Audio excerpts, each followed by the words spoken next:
Welcome back to another episode. I'm your host, Vincent Green, I'm host Noel Tui. and we are a pair of rankers. Let's get to the ranking, motherfuckers. Rank all of your I like titties. to rank about once a day.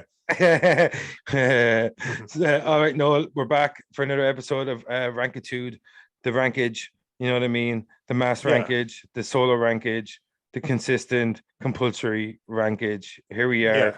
another episode of Pair of Rankers. And this time we're going to look at the top 80s action stars. Fuck it, I got it wrong. Damn it. So this time we're going to look at the action heroes from the 80s. So no, We literally had an entire debate before we went live about, by the way. yeah. So, Yeah. and he decided on the thing on it, and then he fucked it up. Yeah, it doesn't matter. I'm going to cut all this out and even the bit that I got There right. you go. So Yeah, and matter. then you look like a genius. Yeah, Fucking you do you. That's what I do. So all right, no, let's get fucking stuck into this. Just like the action heroes, damn it, from the 1980s. We're gonna get stuck in, rip roaring, all muscle bound and greased up and stir riddle. Give us your fucking number 5 from your list, you motherfucker. Right. This is where just before we went live, I said it. The person does not have the quantity at all. At all, it's tiny. In fact, of the series I'm about to mention, he only actually had one film that landed in the 80s, but it was huge to me. It was absolutely monumental, and I wouldn't be the kind of film fan that I am if it wasn't for it. And that is Peter Weller. Ooh, Robocop of Robocop fame. Sorry, I Robocop was a film that I watched so many times. Continue to watch so many times. It shaped me from such a young man. It was like, as a young kid, I was probably exposed to it at an age that these days you would definitely be told you should not be exposed to your kid. But I was, and because my parents were cool, and I turned out absolutely fun. Yeah, but he's a cool guy. He's a cool guy. But I just dead or alive, so you're hanging with me. But he was just so cool in the role. He was, I don't know, he had that kind of dead eye expression where he went from being a cop to being Robocop. He worked his both. Alex Murphy. Alex Murphy, man. I just thought he was phenomenal. And I wouldn't, when I look back on the early films that really, really influenced me, it's just this one, and he'll always fly under the radar. There's going to be bigger names, and that's why he still can only be number 5, because again, Robocop 2 was another one that was a huge film for me. Awesome. Obviously not as good as the first, but I just checked it. It was 1990, so by the law, if we're going to be strict with the rules here. So I've let him in because, as you said, it's quantity over quality. Robocop shaped me. Peter Weller, how about you? Clarence Boddicker, you are under arrest. Fucking love Robocop, man. Peter Weller's a solid choice. Yeah. Fucking love it. Paul Verhoeven's the awesome director. Did Total Recall, Starship Troopers. Awesome. His style is just fucking crazy. But my number 5, he's absolutely iconic. He's legendary. He's a meme machine. He's a fucking gift giant. You know what I mean? He's sewn into our fucking zeitgeist. There's so much mythos, so much urban legends around him. Can I say it before you say it? The man, the myth, the legend. Chuck Norris. Chuck fucking Norris, yeah. You know what I mean? Walker, Texas motherfucking Ranger. Oh, yeah. Yeah, for me, through the 80s, he did was it the Death Wish movies? No, sorry, not Death Wish. Delta Force. Delta Force movies, sorry. Am I right? Yeah, it was it. Remember he had the bike with the rocket launchers. And so impractical because they were at an angle. Like you couldn't aim them. But they looked amazing. Yeah, man, he was just when you're a kid growing up, he was kind of like the epitome of that kind of Americana, that American Superman type fucking character that was kind of portrayed in the 80s during the Cold War era. This kind of fucking thing, was just this over the top one man, he played, was it called Lone Wolf McQuaid or some shit, that one man that goes in, can take out a whole fucking group of people. Oh yeah, look cool as fuck doing it with over the top weapons. And Chuck Norris, for any right or wrong, around him has got one of the biggest fucking I don't know, mythos about what that man can and can't do. It's incredible. If that was incredible. What we were ranking over today, then there would be no question. Yeah. Oh no. Chuck Norris is a phenomenal choice. Yeah. And he absolutely deserves his place. And you know, his films just they weren't as big because they were as numerous and they were as canon 80s movies. joy. You know, he had Missing in Action. There was a couple of Delta Forces. Yeah. A Force of One was a film that I got out of the back of a van. Yeah. That was in the front of my. Used to shop in the front of my house. We grew up in a different era. Yeah, I remember that. Is that the van that used to go around with them? Dial a video van. Yeah, I remember that. Which made no sense because they were bringing it to us. It should have been called van and video, but whatever. Like, well, yeah, absolutely, in that moment, or mobile video. But do you remember the Sidekicks? It was a 1990. Just some great films. No, excellent choice. He's a master of cheese. So number 4 for me has to be Bruce Willis. Ooh, moonlighting himself, John McClane. Moonlighting himself. He was just, and you know, like as we're going up the list, it'll probably be not like my Peter Weller was my personal choice, but pretty much everybody else on the list is going to be a certified badass. Yeah. I don't know your list. You don't know my list, but like, you know, spoiler alert, there's going to be some people who you absolutely in their prime, you in your prime, would have handed you your ass. Yeah, like, you know what I mean? Just like, just both physically and maybe sexually as well, like, you know. Absolutely. Moves, like, and you would hope both. Yeah. But yeah, you'd be kind of into it. Like, well, you could slip right off them anyway to take the rest. You could slip right off them, yeah.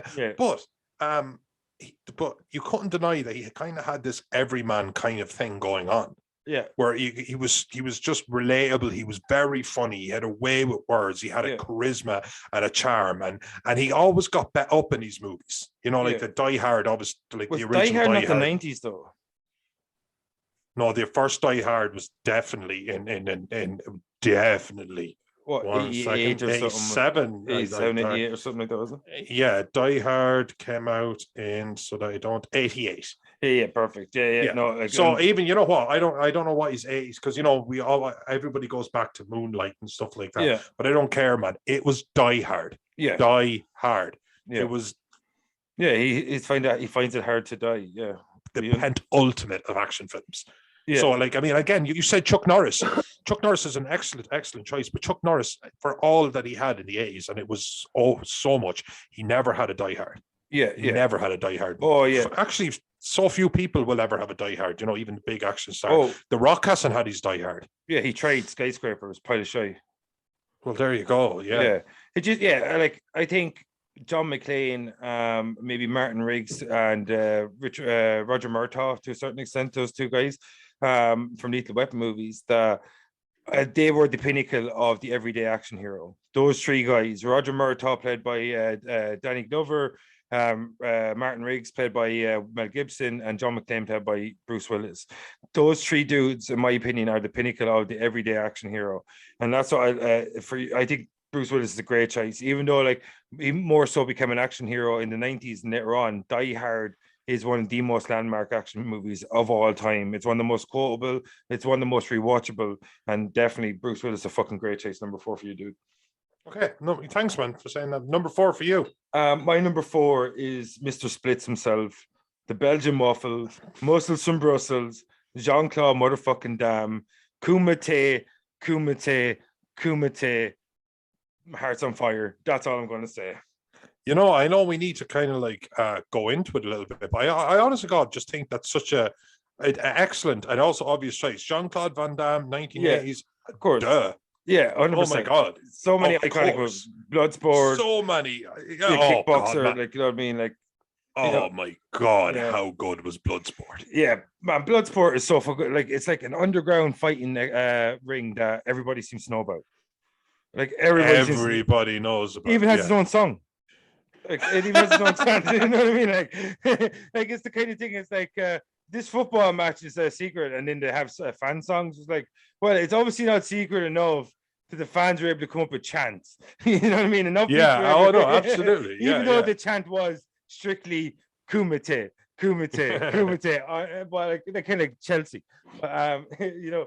So, oh my God, no, like Kickboxer, the dance scene that's like iconic to this day. Another meme machine, like, you know, like. Oh my God, fucking hell, like, you know, but JeanClaude Van Damme is absolutely phenomenally. Was Soldier later, was it?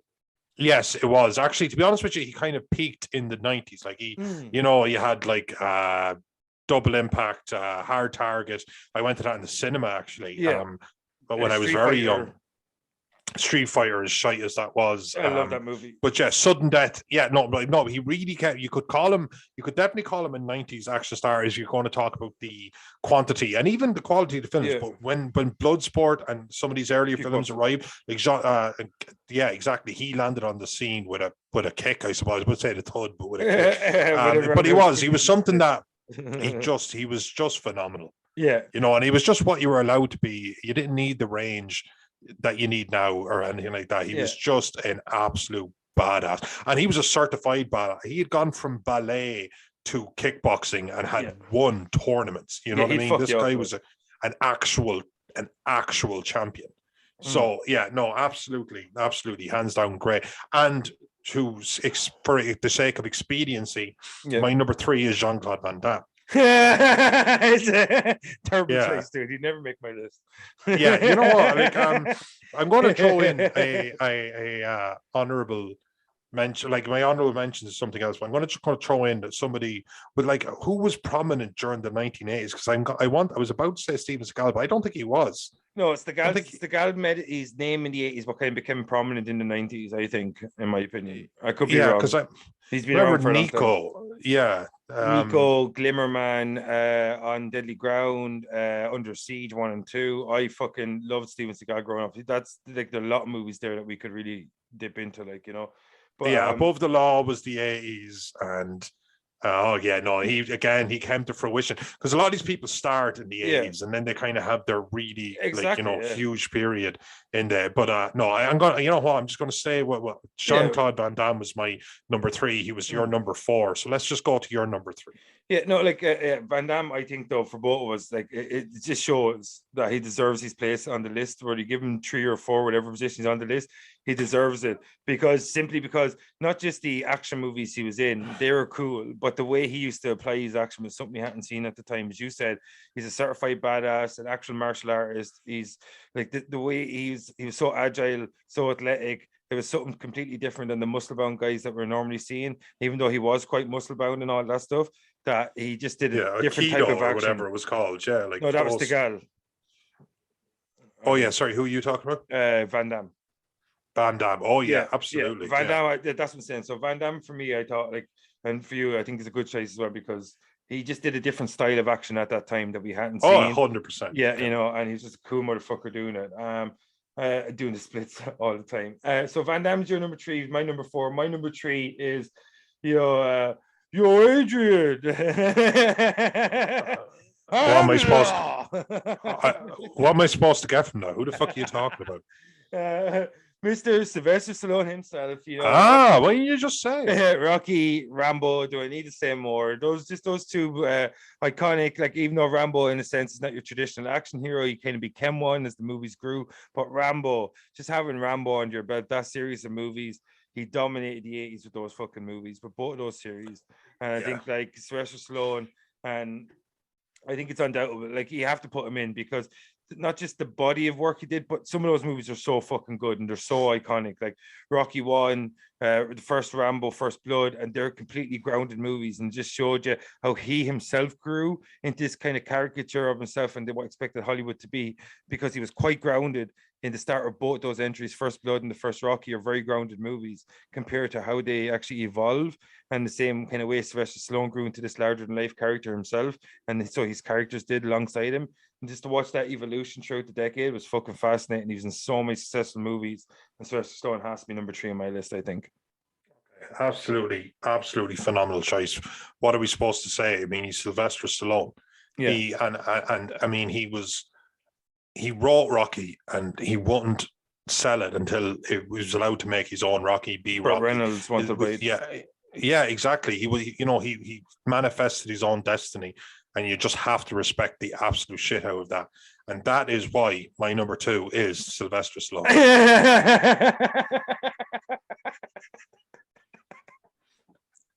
Amazing. Like, do you think one thing? Like, I don't know how we didn't foresee this. There's got to be some obvious ones, and the reason they're obvious because they're deserving of their places. You know what I mean? Absolutely, completely and totally deserving of their places. Yeah. So, like, man, like if me and you growing up, like we didn't get to see the same bevy of content that we get to see nowadays, because as we spoke before about return to critics, oftentimes in here we were restricted in terms of the content providers, like where RTE was pretty much it, and then maybe as you got along, you got the Sky channels in, and you got more and more exposure to it, and you got to do rentals and stuff when they still existed. We talked about daily video, Extravision button no longer exists. But one thing we got to see and one thing we got to feast on was a steady diet of Sylvester Stallone growing up. And there's you know what I mean? Like, so of course I'll always be grateful to him. Yeah. Always be grateful. Yeah, you know what I mean? And you seen in Copland, and you seen in some of the later Rocky, oh God, what are the other ones? What's the name of the Creed, thank you. Yeah. The actual quality of an actor that he could be, because he was an absolutely terrific actor, and he was an action hero in the A's. Yeah, so of course that's what his films look like, and that's what his performance had to be. But he actually has depth and range, and I always feel like he kind of became, even when you were introducing him, we all do when we're talking. Yeah. I watch Big Mouth. Have you seen Big Mouth, the Nick Kroll cartoon? I've seen some of it, the first 3 seasons. It's great. And it was, it's them watching the original Stallone porn on VHS, and they keep manifesting him in their imagination. He's going, no, it's just Doug. He's great. So he became this caricature because of the way he speaks, and the characters he portrayed, the over the top nature of him, like, you know what I mean? Yeah, exactly. Look at First Blood and look at the second Creed. Rambo, you know? The second Creed had when he meets haven't seen it yet. Like it's got some really heavy scenes where he's talking to his son, where he meets Dolph Lundgren again, and Dolph Lundgren was, help me out, Ivan Drago, and it's proper acting, man. It actually is, and it's almost like that you're kind of a bit mad at yourself. Yeah, you know what I mean, because you can't point the finger at anyone. You're guilty of it as anyone, and you realize, fuck, there was an actor. Like, he's an extremely talented man. Oh, of course, I admit, extremely talented man.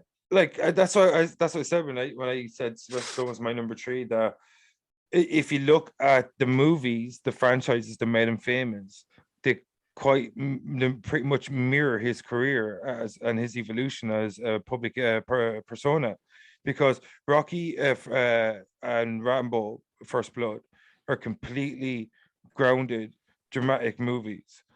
Like, that's what they are. And then if you look at how those franchises evolved throughout that decade, and you look at how Sylvester Stallone's public image evolved throughout the decade, that his characters actually mirrored his evolution as a person, and the way they evolved was the same way he evolved in the public image and the public eye, that he became an over the top, larger than life character in real life.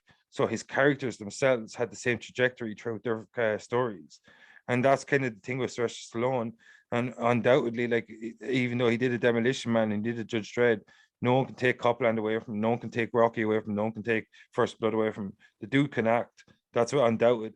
But also, he's one of the greatest action heroes that ever has existed. And that's why he's number 3 on my list and number 2 in yours. Yeah. Okay, number 2 on yours. Who's better than Stallone? For me. But still not the best. Still not the best, but undoubtedly one of the best. And undoubtedly left a massive impression on me because he's in one of my all-time favorite movies, and that is R.J. McCready himself, Kurt motherfucking Russell. Oh, you bitch! I never even thought of Kurt Russell. Undoubtedly one of the coolest motherfuckers alive, but one of the best heads of hair ever. That's just Big Trouble for me. Yeah, what, in Little China? Yeah. Oh, Kurt, fuck it. You know what? Oh God, me and you, God, for whoever out there that is listening to like literally all of our podcasts, I apologize for how often we bring up the thing. But it's absolutely phenomenal. Yeah. But at the same time, there's such a strong association with me and Kurt Russell in that role.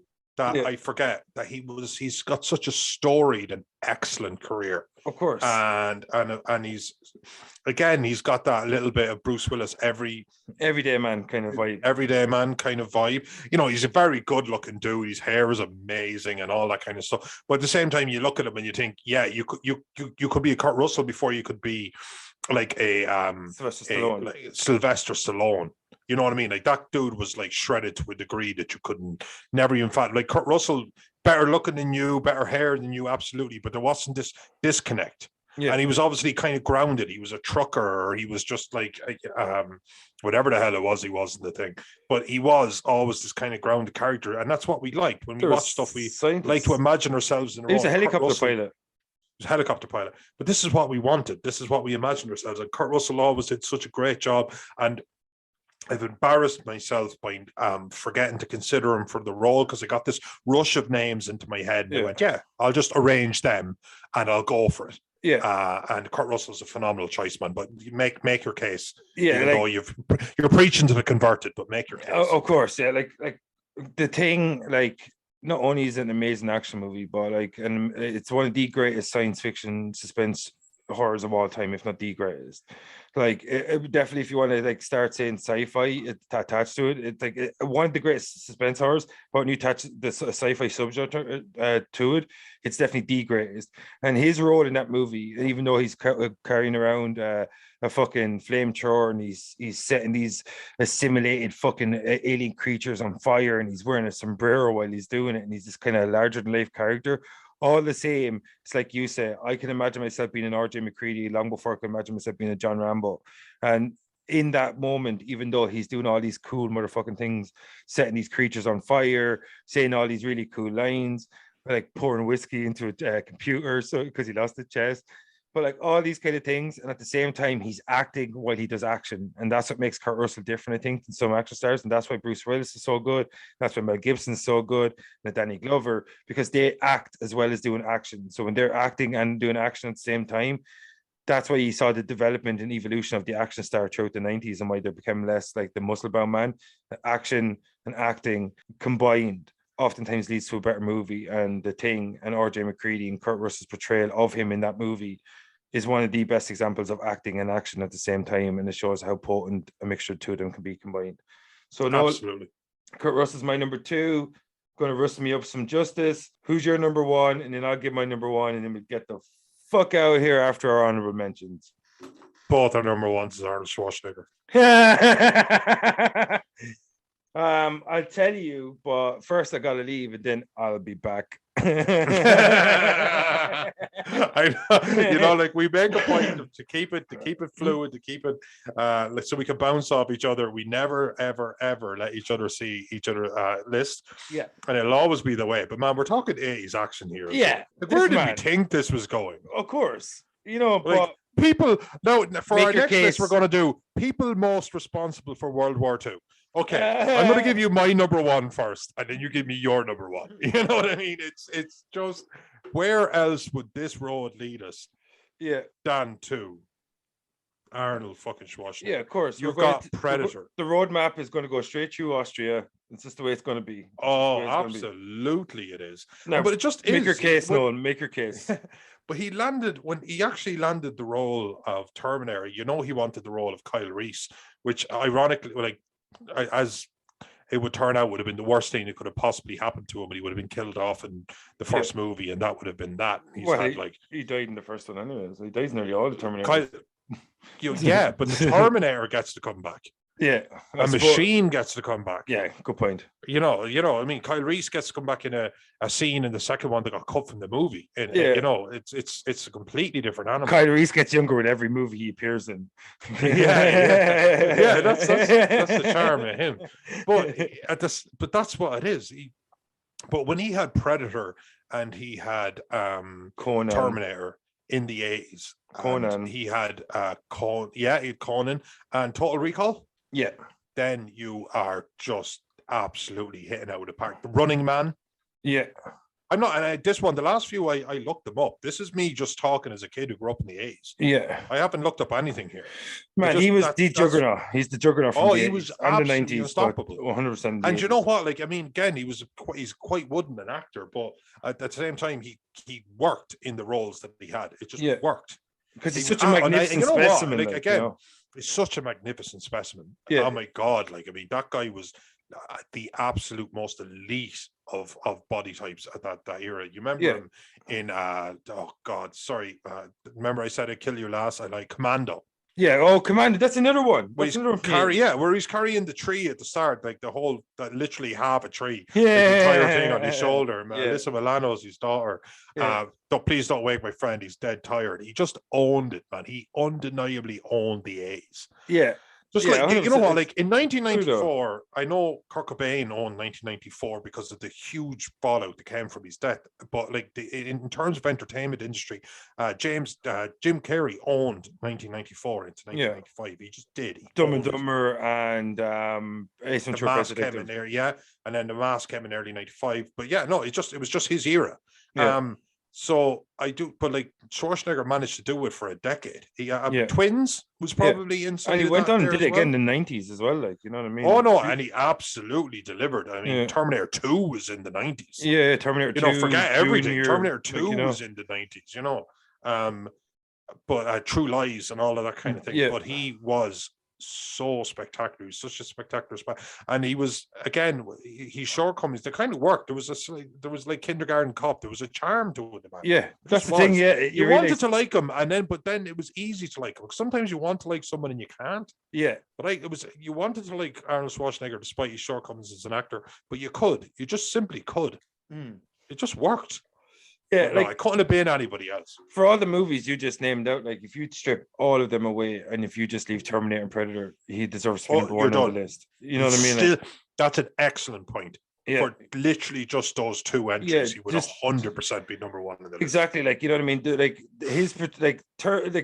his portrayal of Dutch in Predator was great.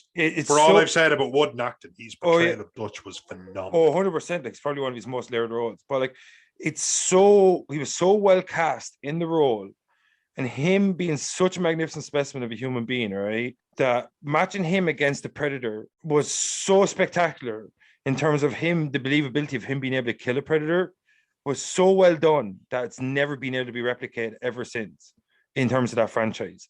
That's the impact he had in that franchise. If you look at the Terminator franchise, the impact Arnold Schwarzenegger had in that franchise is so undeniable that he's been irreplaceable as the movies have gone on. And anytime, even when he shouldn't have been, like a Dark Fate and an old guy Terminator. Yeah, no, I just mean like in terms of like, so silly. Like, they've never been able to replace him as like the central antagonist in the way he was in part one, and the central protagonist the way he was in part two. But that's because that very first scene before he goes and kills Bill Paxton was just this huge rest in peace, squared, Paxton, yeah. Oh, rest in peace, Bill Paxton. Killed by a xenomorph, killed by a Terminator, killed by a Predator. Yeah. Top that. Fucking genius.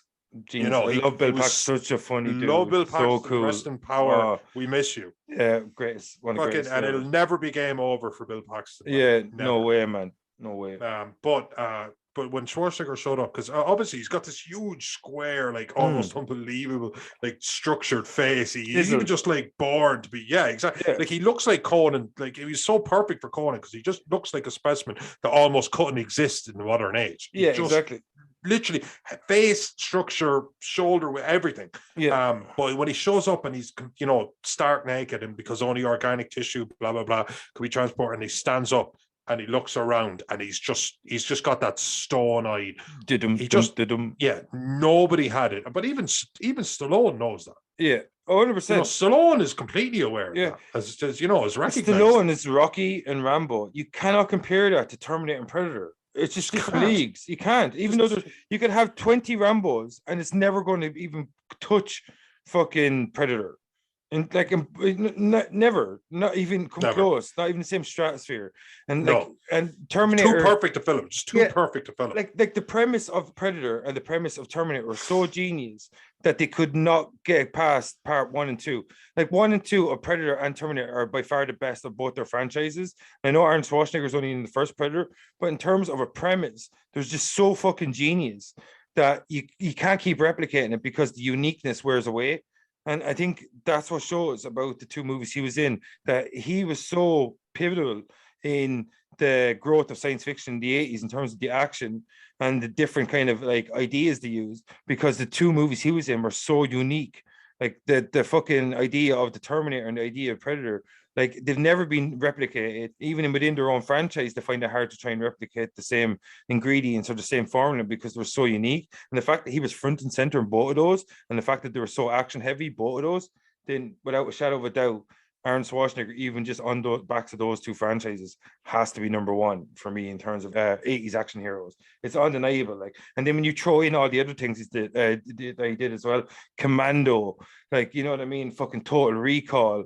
Like, what else did you say? Like, you know, yeah, I'm trying this shit, but like all the movies he did, and then you look at him at his peak. Running Man. That was right. That was one of the Running Man as well. Like, it's just like him at his peak was unmatched, and even when he went off his peak, his movies were still ridiculously entertaining. Like even why do you think I just said well, like, both of our number ones is Schwarzenegger? Yeah, like it's. Why I just skipped to the end of the book. There was like we knew where it was going. Yeah. Exactly. Like just like his muscles, he himself as the top 80s action hero is undeniable. And no, before I let you get the fuck out of here, dude, we wrap this motherfucker up. Tell me who your honorable mention is. My honorable mention we actually already touched upon, and that was you have to give it to Chuck Norris, even though it never happened for him on a huge level. Yeah. Not a huge level. Yeah. Like it did for basically everyone else. And I know Peter Weller just had Robocop. Yeah, but Robocop was so iconic, part one. It's just so iconic. But like, but he was churning out. Chuck Norris was churning out movies every 6, 7, 8 months. Yeah.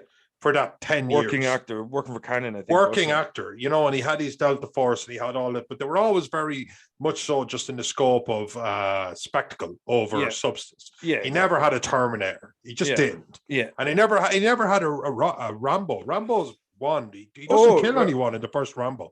Yeah. He comes back to the town and he sets up traps and stuff like that. He doesn't. I think he kills one guy, doesn't he? No. Does he? Maybe. You know what? You know, absolutely. Yeah. Maybe he does. You know, it is a Rambo. But at the same time, I remember the first one. It wasn't about the violence, but it was, everyone kind of went more. Yeah, you know, Delta Force made money, so they made another one. But if you look back to his discography, it's films, standalone films, film, and it goes on and on. Back to when he was fighting Bruce Lee, it goes on and on and on. Enter Dragon.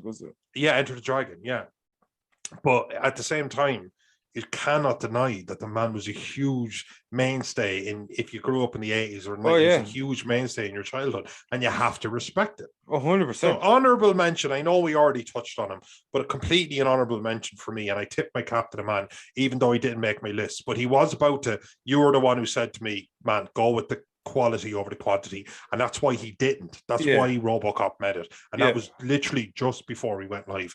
Sorry, man, honorable mention.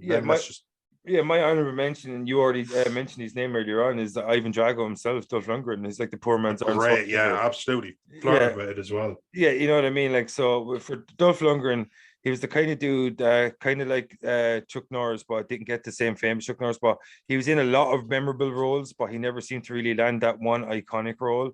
He was in a lot of cool movies. I'm not sure if Universal Soldier was in the 80s or the 90s.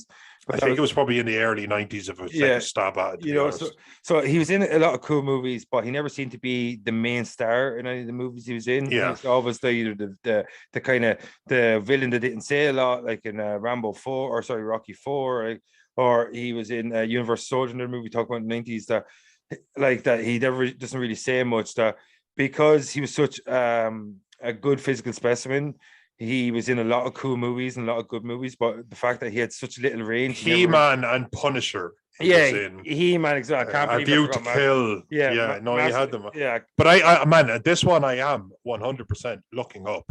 Yeah. Like they're not coming to me. Totally forgot about He-Man. So like aside from He-Man, which I think the fact that I forgot about He-Man's on me, but like that actually on its own. It was the first movie I ever went to in the cinema as a kid, Yeah, so the fact that he did He-Man earns an honorable mention for me. He was in a lot of roles. He was around a lot. He didn't get a chance to be the big star like Sylvester Stallone or JeanClaude Van Damme or Arnold Schwarzenegger, the people we already mentioned.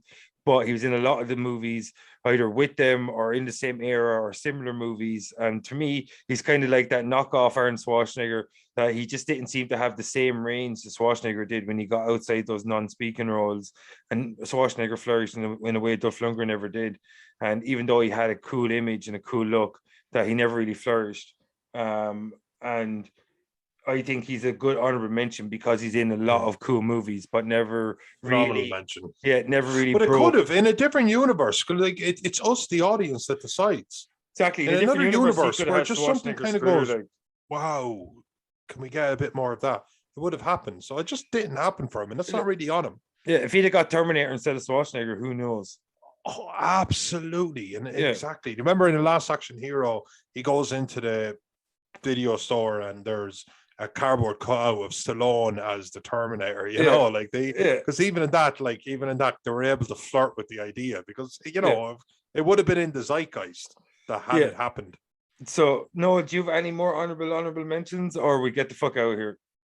No, actually, you know, if I had an honorable mention, it probably would have been Dolph Lundgren. Yeah, or Steven Seagal, maybe, or Steven Seagal. You know, absolutely, yeah. But Steven Seagal only had A View to Kill that I seen when we were talking. That was actually in the A's, and if we're going to be strict, so yeah, no, I think that was good. I enjoyed that conversation. Man. Yeah, you know, I mean, man, like there's nothing like reliving the old days, bit of nostalgia.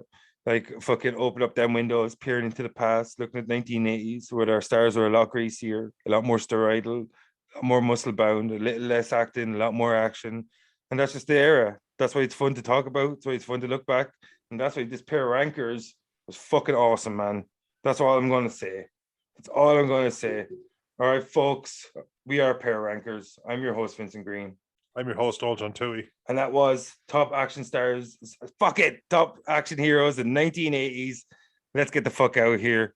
Wind back and have a rank. That's what we're saying at the start from now on. Here for keep this in. This is how we record, folks. Peace. Peace.